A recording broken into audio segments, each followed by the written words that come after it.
Sure, I'd like to introduce my good friend, Apostolos Doxiadis of Athens, a man that I'm sure for many of you needs no introduction. Whole list of everything that he has done over the years will be beyond, will take way too long. But I would like to mention a few things for which he is best known for. He has directed several films, he has directed even puppet theaters, but he is best known for his best-selling novel Uncle Petrus and Goldbach's Conjecture, about the story of a mathematician who devotes his life to the solution of an elusively, seemingly simple mathematical problem that turns out not to be so at all. Uncle Petrus was a huge success and was translated into 32 languages, including Hungarian. Most recently, Apostolos has in collaboration with Christos Papadimitriou, they have published a novel, an illustrated novel about a comic book novel about the crisis in 20th century mathematics called Logicomics. I understand it's already out in Greek, and it will very soon be out also in English. I've seen parts of it. It is a wonderful story and very, very entertaining, and it tells the story, a very mathematical story. Apostolos is a very accomplished mathematician and also a very accomplished and successful author, and I welcome him here today to speak about the two cultures, a storyteller's love-hate relationship, mathematics. Thank you.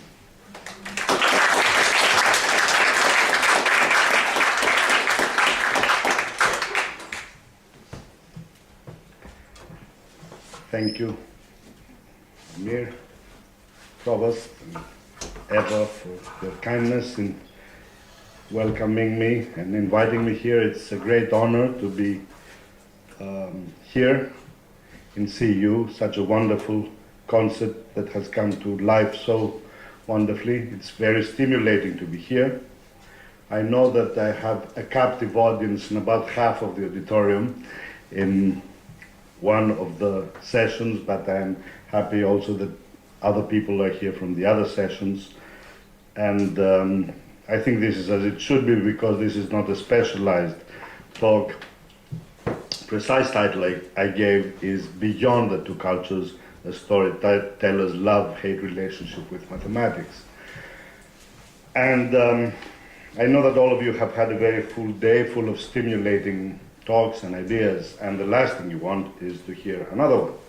And I will try and be quite brief, and I was told that we could have time for some discussion if you wanted, but most important of all, we should have time to move on and to the reception. So I am here tonight, especially as a storyteller and not as an amateur scientist, as I was here during the day. And storytellers speak with stories, and every person's favorite story is one's own. So I will give you some rather gossipy and perhaps a bit interesting parts of my own story that revolve around the topic of the two cultures. I wouldn't burden you with my own personal story if it wasn't quite late in the day and you needed some perhaps light amusement, and secondly, if it was, and more importantly, if it was not also going to be a trip, an excursion into something else. And I will try and use some bits of my own personal story as regards especially my relationship to mathematics as a sort of field trip across on the borderline separating the two cultures. In a sense, it will be used as an illustration of that old biological law or pseudo-law. I don't think it's considered to be a scientific law anymore, called Haeckel's law, if I'm not mistaken, that ontogeny repeats phylogeny, that the private life of a member of a species repeats the progress of the species towards that particular one, from molecule to amoeba to invertebrate to vertebrate to what not. So I think in that sense, my own relationship with mathematics is a mini history of a cultural relationship with mathematics, and as such, it's might be interesting. I call it the two cultures. I refer to the two cultures. We all know that. We spoke about it this morning. All of you, I'm sure, have heard of C.P. Snow's famous dichotomy in two cultures, roughly the culture of the arts, literature and the arts. And to that, I would add, speaking about it today, the humanities, in more traditionally conceived. And on the other hand, the culture of the sciences, hard sciences, with mathematics at its apex, if not as the actual, then as the prototypical, the emblematic, ideal form of the sciences. And C.P. Snow said in 1959 in a famous lecture, in the Reed lecture, that there is an increasing, those are his exact words, there is an increasing estrangement between the two worlds, the world of the sciences and the world of the arts. And in the rest of his talk, of course, he didn't speak so much of scientists being estranged from the arts. He was one of the rare people who was both. He was a physicist and a novelist. But interestingly, he meant by the estrangement of the two cultures, mostly the estrangement of the people from the arts and the humanities from science, from the hard sciences. And he quotes at one point of his talk G.H. Hardy, the great Cambridge mathematician of his time, who said in a private conversation that I find rather strange the way in which the use of the word intellectual has changed in our times. And he said, in fact, when most people refer to intellectuals, I'm not sure they also include Dirac and myself. Dirac being the great physicist in England at the time, and himself the great mathematician. And Hardy did not suffer from false modesty. He had a very clear idea of who he was. He was really a very honest man, to the extent that he once said, and C.P. Snow quotes him on this, at the highest point of my career, I was the 5th best mathematician in the world. So a man like that, and especially I think he was right, probably, if it is right to make such hierarchies, could know that the fact that when people in England said an intellectual and did not mean their top senior physicist and their senior mathematician, it meant something. Now, I think all of us have experience of that estrangement. I don't think it's exactly, but I don't think it's exactly something that happened in C.P. Snow's times. I think it's much older, but not really much older. So taking my personal ontogeny as a model, I would say that in my school years, my first years, let's say my primary school years, I was not aware of a conflict. We know that most of us become acquainted with our culture, partly at home and through the family, but mostly at school. So in my first school years, I was not really aware of two different worlds. It is, I think, important that it shows something that in primary school, we are taught our language. It was primary language, Greek for me, and its stories of forms of its literature or poetry, and mathematics from the same person, our teacher. And I think perhaps that, or perhaps the difficulty of all learning, and I think, that we do tend to forget sometimes that making an effort and difficulty is an inherent part of the learning process. And I know that is not a very fashionable thing to say, but so it is. And because it was very difficult for me, I don't think not particularly more difficult than for the average student, because learning and the effort required to acquire it was difficult. It was also partly enjoyable at times, but most of the times quite difficult and arduous. I was not really aware of any difference. I thought, yes, we have arithmetic, then we have grammar, then we have literature, then we have drawing, then we have PE, which was always more fun. And other than that, everything is there, the world of learning. Now, and I think that really models, roughly, in such a form of lecture, you will, I'm sure, I'm sure excuse some generalizations, perhaps some inaccuracies. But I think that within that, with that caveat, more or less, it is true that in the world up to the Renaissance, there is no such great dichotomy. And you know, many people use the word Renaissance man to describe certain individuals, and more often than not, they misuse it. And I've heard it often referred to. I've heard people often refer to a Renaissance man as a man who does many different things. But the original meaning of the Renaissance man is the man who is equally at home, both with the sciences and the humanities. And of course, the model for that type of Renaissance man is Leonardo. And famously, we all know that Leonardo was a great painter, but also a poet and a great engineer. And it was that aspect that we also see in the classical world, say in Plato or in Aristotle, a lot of Greek culture and a lot of the great Renaissance cultures or Eastern cultures, other cultures, that we see a certain unity in culture, united by its distinction, by its distance from the more ordinary life of most people. There was a form of high culture, really, that is more or less conceived of as one. Now, in my personal story, as in the stories of many people I have spoken to who have interesting, let us say, personal relationships to mathematics.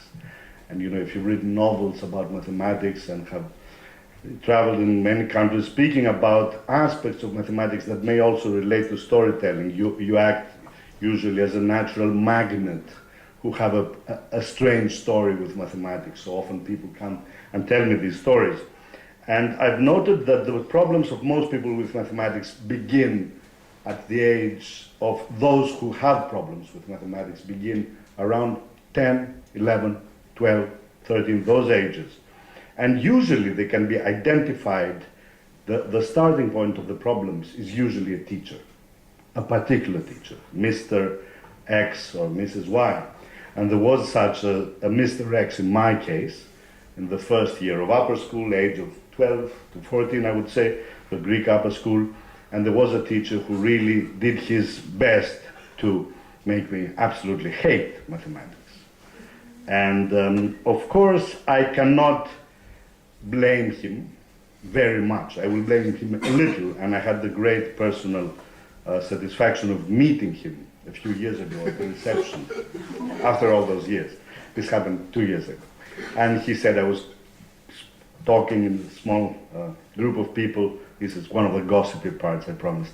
And I said, he said, and came, there he is, my student, my ex-student. You see, the writes about mathematics, and he's so clever, whatever.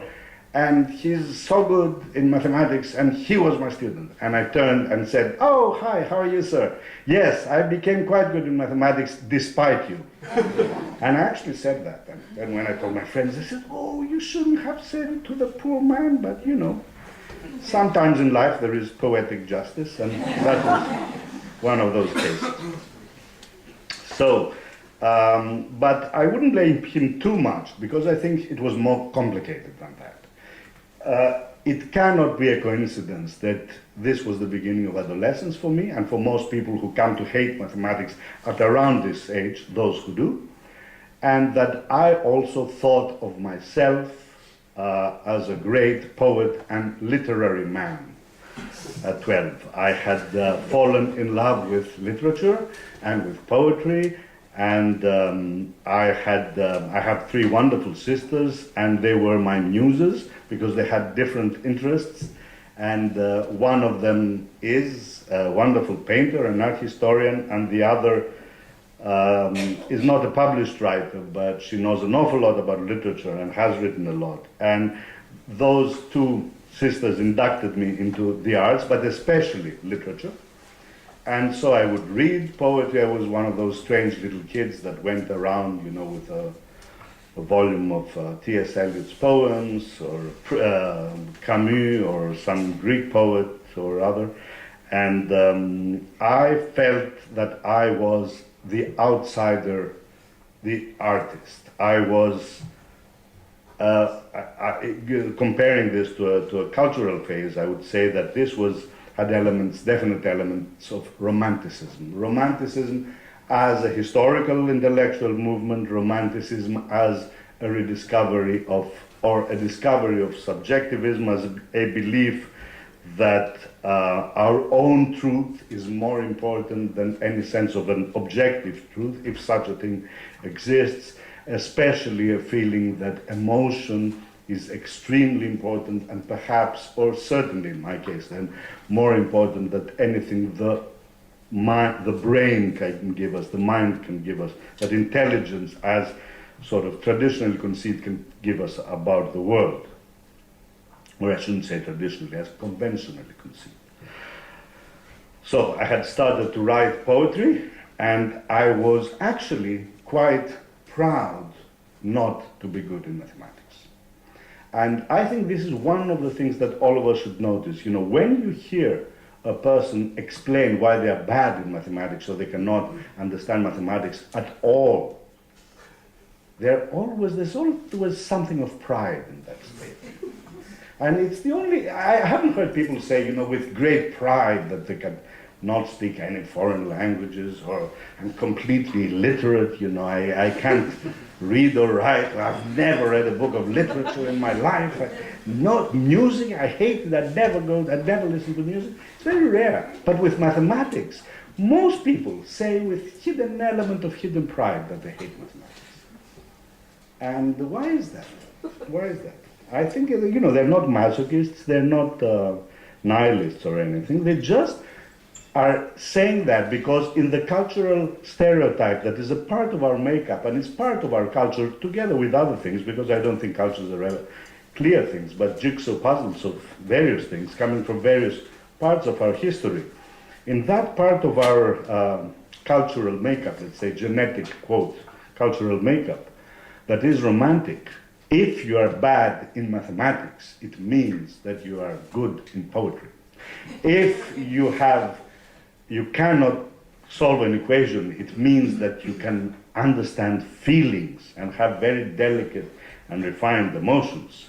And that is definitely the case it was in my own early, especially adolescence. I was very proud to be bad in mathematics, and I was especially proud at the end of my second year in high school when I failed the subject.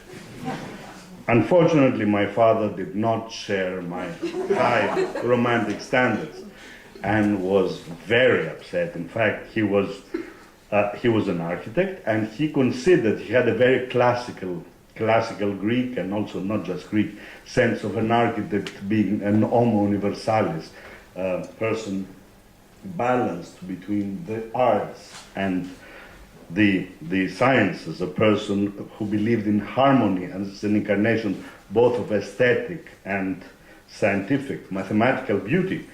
And he was extremely angry with me, and he was even angrier when my high school's director, when I was going to go into the fourth year of high school, when I was 15, turning 15, said to him that I would not stay on in the school unless I received some special tutoring during the summer to make me a bit stronger in mathematics.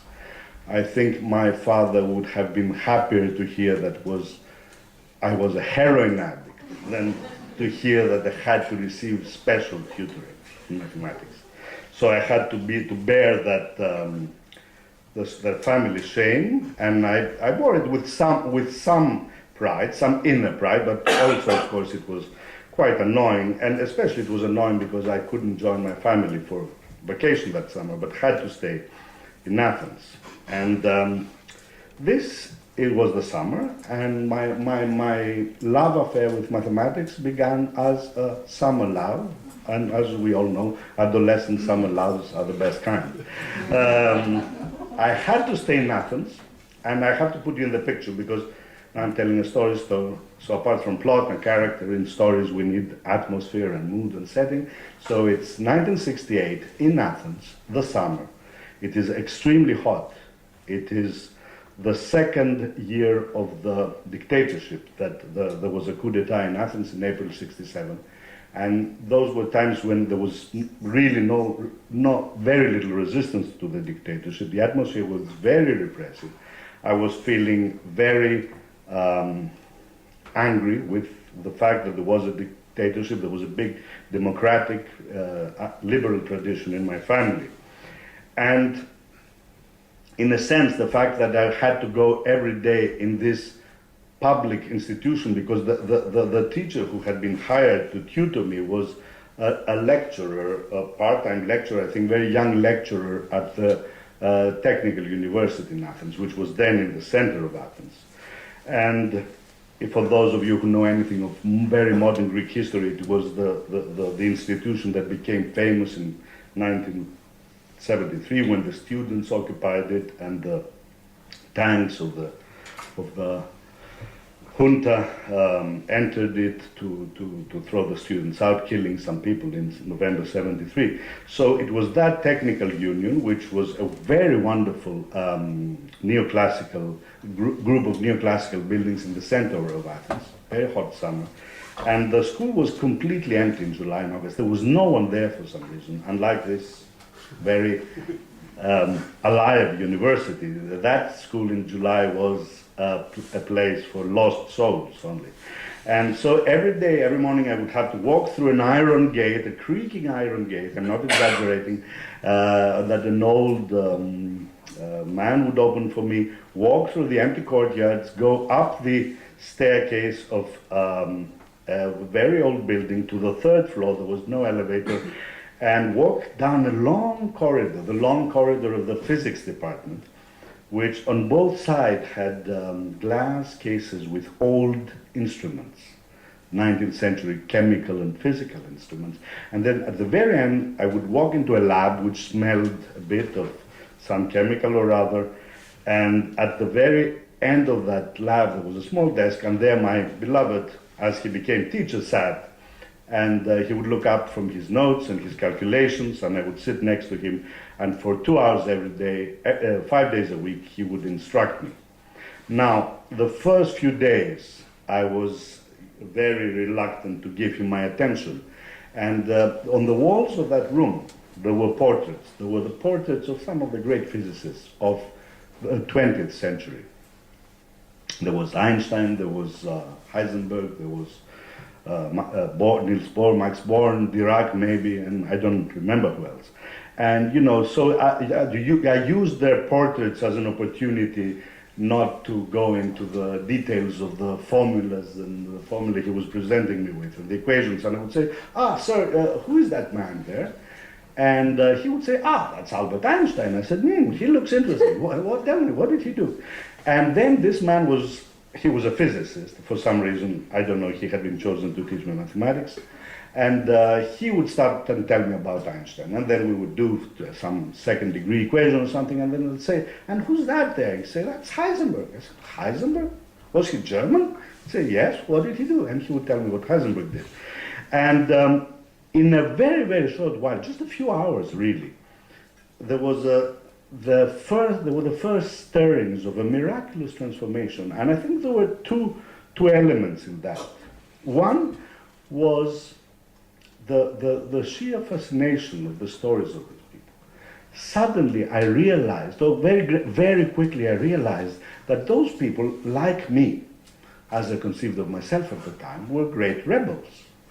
And they were also, in a way, great poets. And I understood that when he started, my beloved teacher started to tell me of the conceptual revolutions they had effected, and how people had initially reacted to some of their ideas, and how they had persisted, some of them, and so on. And suddenly, in just literally, and that was the one element. The other was the kindness of my teacher, who convinced me that I could understand mathematics. You see, those things, there's a vicious circle when you begin to hate mathematics. The more you hate it, the worse you become in the subject. And as I would say to young people of my acquaintance when they're not doing very well in mathematics in high school, I'll say, look, it's very different from history, because if you don't know absolutely anything about Henry VII, that will not stop you from learning about Henry VIII. But if you do not know anything about first-degree equations, it's impossible to understand second-degree equations. So it's crucial in mathematics not to miss steps in a mathematical education. So he showed me very, very quickly that there were just some things I didn't know, and that I was not as stupid as I had become to believe in my pride. And so very soon there was a magical transformation, I would say. When the year started, in a few weeks, I transferred to we called it the practical lyceum. Then in Greece it was the high schools were after the third year were separated in two, the classical, so-called classical, and the so-called practical. And the classical, or theoretical as they called it, were for those who were going to study the humanities, and the practical for those who would go into engineering or the sciences. And to my father's great amazement, I would say, I asked to transfer to the practical from the classical for which I had registered. And a few weeks later, the first grades came in, and I was at the top of my class. And even more strangely, to my father and to myself, I found teaching myself calculus and reading mathematical books. And then I started to write a paper, as I called it, a mathematical monograph. And so when my father would open my door and look at me, I was at my usual position, at my desk. But in answer to the question, what are you doing there? In the years before, I would say writing a novel or composing a sonnet or something like that, or translating T.S. Eliot. But now I would say I am writing a mathematical monograph. And my father, crossed himself, orthodox way. So, anyway, I wrote a paper and I submitted it to some competition for young mathematicians, something of that sort, and I got a prize and so on. And very soon, that same year, in fact, I was admitted to a very good university in the States to study mathematics. And I also passed some early exams and enrolled in the second year, taking many advanced courses, and everyone was amazed. And I was perhaps less amazed than the others, and I should have been, I think, because something had happened then, and I don't think I had understood exactly what. And I understood that I had not understood much later. So in this phase, it started out very romantically, as I said, but then as in the cultural life, things changed. And I became gradually a fanatic. I changed from the one prototype, the person that C.P. Snow would have as emblematic of the sciences, the arts, who does not understand anything of the sciences. I became a sort of emblematic, quintessential scientist, or I would say a parody rather of one.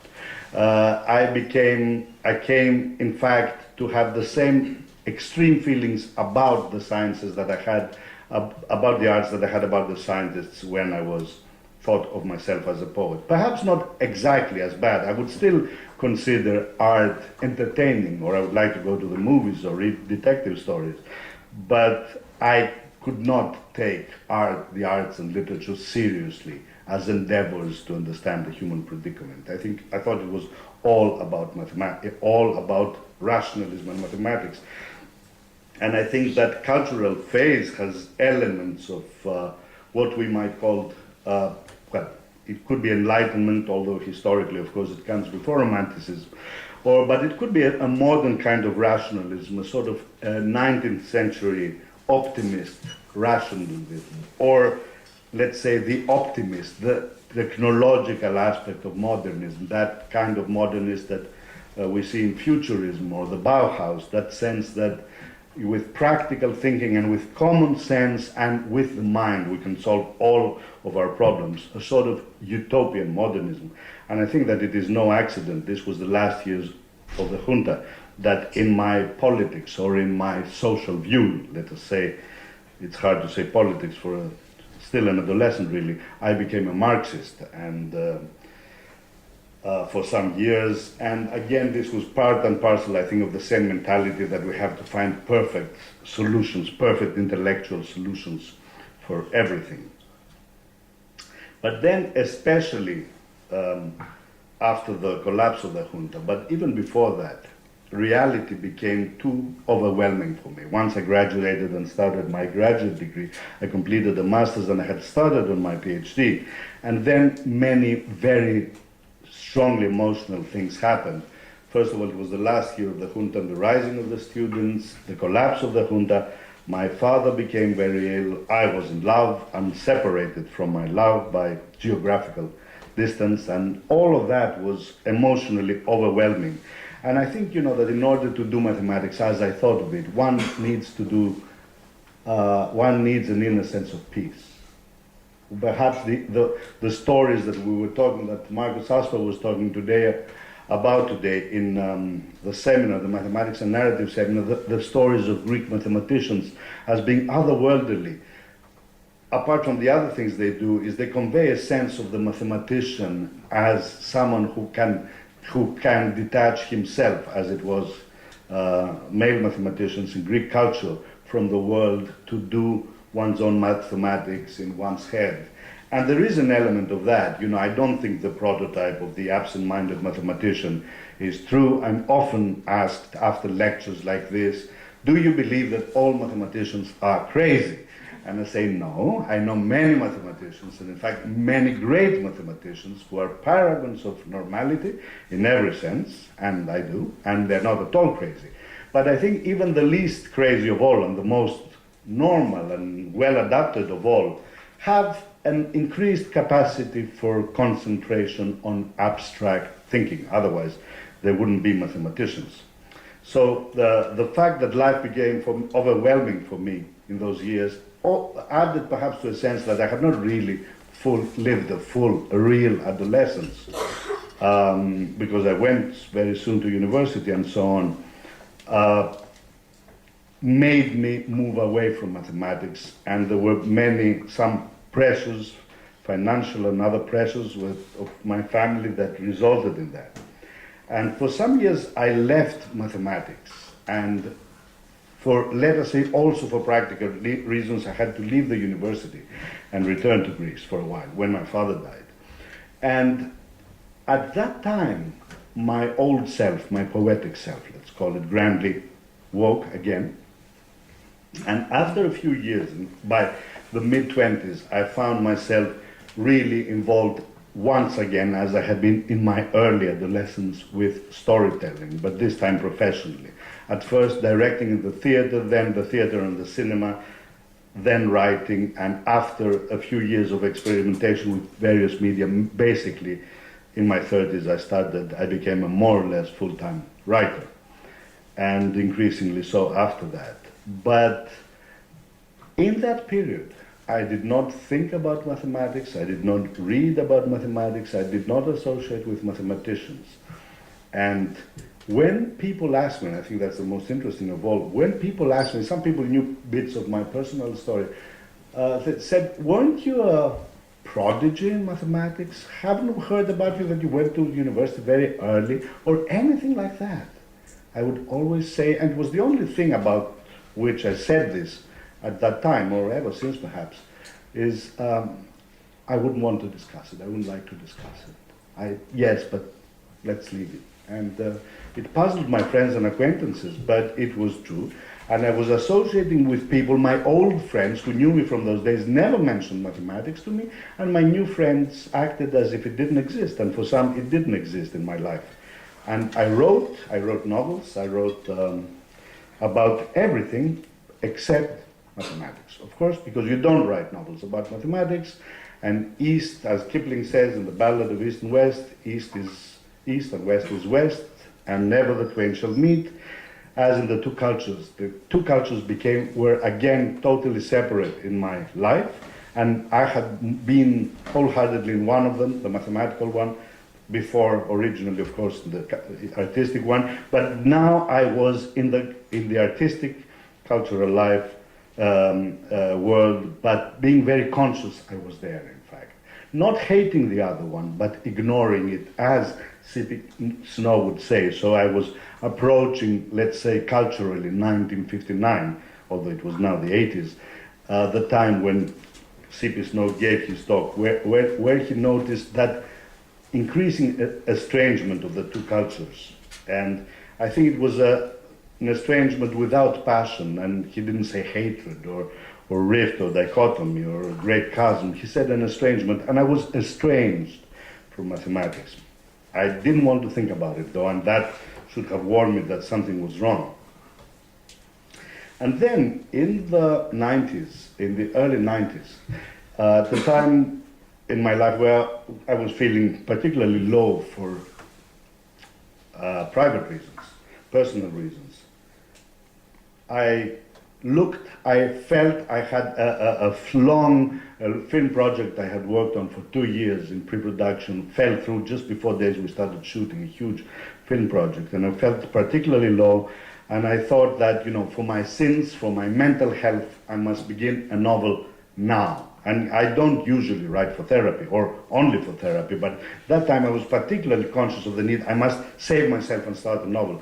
And I keep a writer's diary, as many writers do, not a diary of romantic affairs or whatever, but a diary of ideas, of readings, of thoughts around writing and so on. And I looked there for a subject. I said, I want a novel, I want a novel. And I found and I found the title there, Uncle Petros and Goldbach's Conjecture. Now, obviously, I have written that title there. I have put it there some years before, perhaps, and I had no idea what it meant. And actually, the full title, as I saw it in the novel, was Uncle Petros, Goldbach's Conjecture, and Gödel's Incompleteness Theorem. And that reminded me of something or other. And I started to write, and I usually work hard on what I write, and I'm not a believer in automatic writing and the muses and so on. But that book, the first draft of that book, I wrote as if in a trance. It took me no more than a month to write. And I worked, there was an element of inspiration in the figure of a famous Greek mathematician of the 70s, Christos Papakyriakopoulos, or Papa, as his students knew him, in Princeton, who was a great topologist, and a man who had some elements of my Uncle Petros. He was otherworldly, he was withdrawn, he had devoted the latter part of his life to a great problem, the Poincare conjecture, which George has written about so beautifully, in fact also including the story of Papakyriakopoulos. And then I put a quote in front of my novel when it was published, and it was a quote from the mathematician's Apology, from G.H. Hardy's notorious, I would call it, infamous book, A Mathematician's Apology, which, better than any other document in the history of mankind, I think, mankind, because it was a very manly culture, defines the rift between the two sciences. And this quote says that the works of Archimedes will be remembered when Aeschylus is forgotten, because Aeschylus is a writer and human languages die, but mathematical truths are eternal. And the authors do many things ironically, and I use that quote ironically, of course. The irony escaped some people, but I think if you read the novel, you understand why it is ironically put there. And the book was essentially a tragedy. Perhaps it was a tragedy of hubris. Perhaps it was a tragedy of a man who puts Archimedes above Aeschylus. And I'm not saying that one should put Aeschylus above Archimedes, but maybe one shouldn't think of them as a hierarchy. And so, to me, when I finished it, I had just finished a tragedy, and the fact that it was mathematics, about mathematics, was not that important to me. It was just a tale of hubris. And then, ironically, many people, especially when it was translated in other languages and was quite successful, thought I had written it being a missionary for mathematics, that I had written it to proselytize people to mathematics. And especially mathematics teachers thought that, and when I denied it, when they would tell me this and I denied it, they became offended because I thought I was letting them down. And it didn't matter if they liked the novel. If I hadn't written it to proselytize people to mathematics, I was offending them.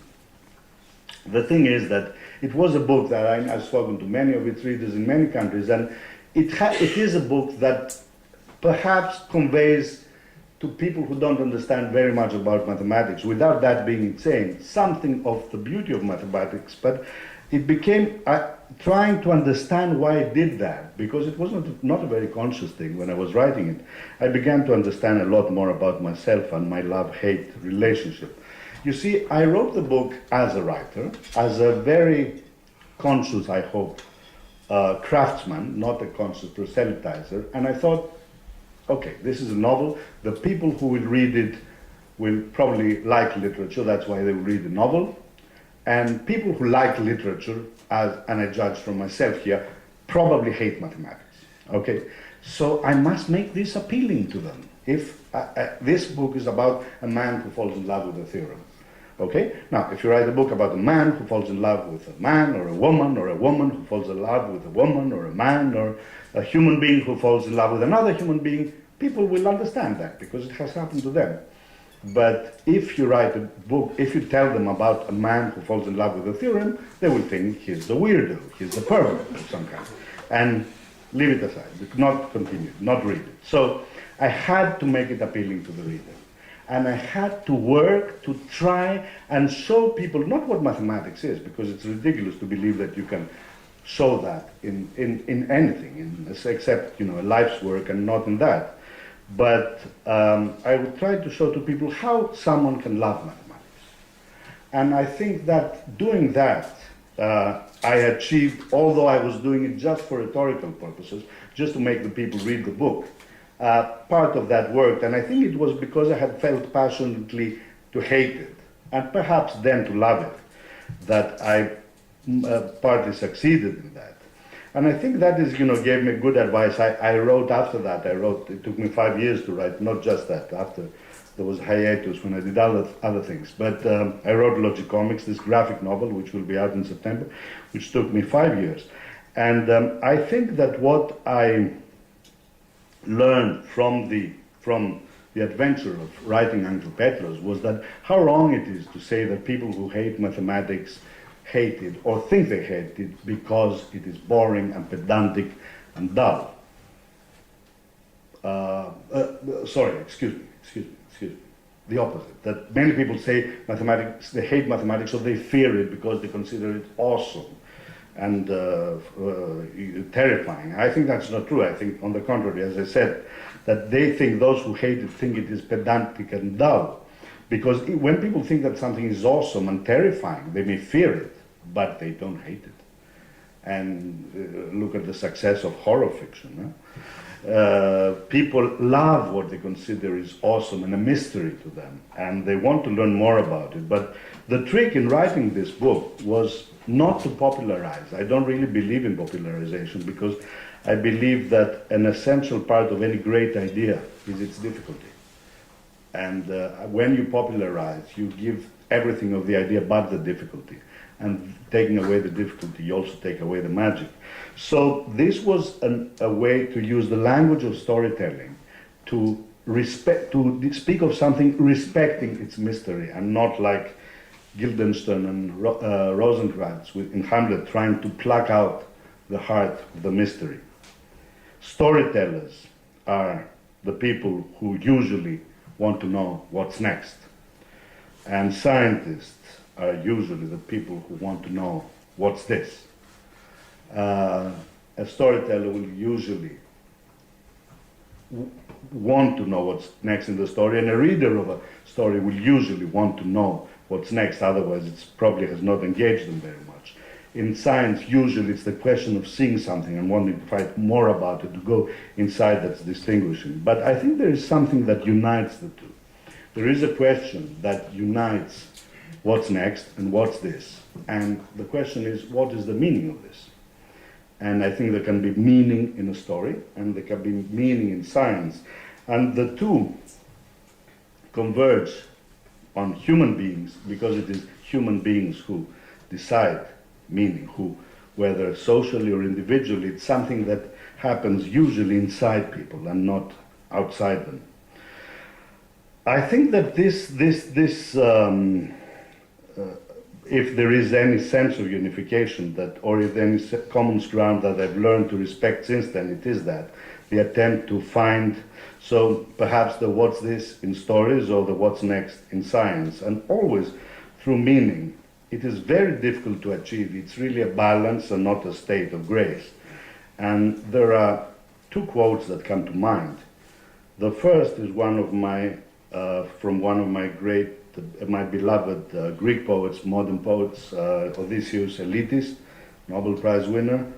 And he has written in a little book of aphorisms that what the world needs is something like the wrong turn before the accident, only in exactly the opposite direction.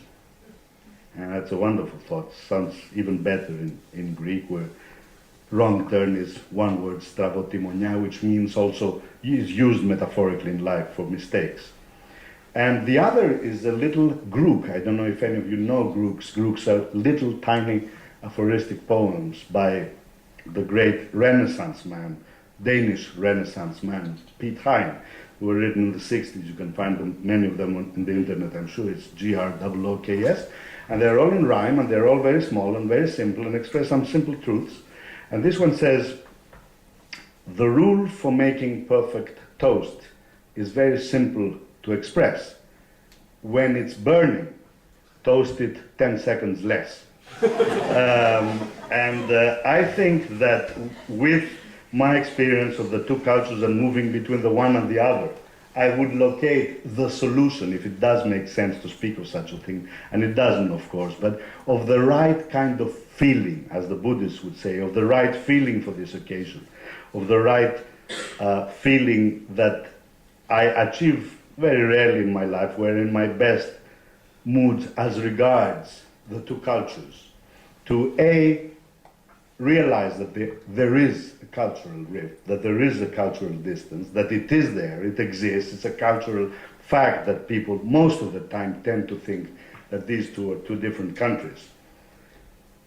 To try and live close to the border, and every time you feel that you're advancing and you've crossed the border, to advance 10 seconds less and find yourself in that charmed state in which perhaps people have found themselves very rarely, only in great stages of civilization, but which we can achieve every now and then in our lives. Not living in one or the other culture, but perhaps with one foot in the one and one in the other. And for those rare moments, realizing that there's more to the world than that difference. So, thanks very much. Thank you.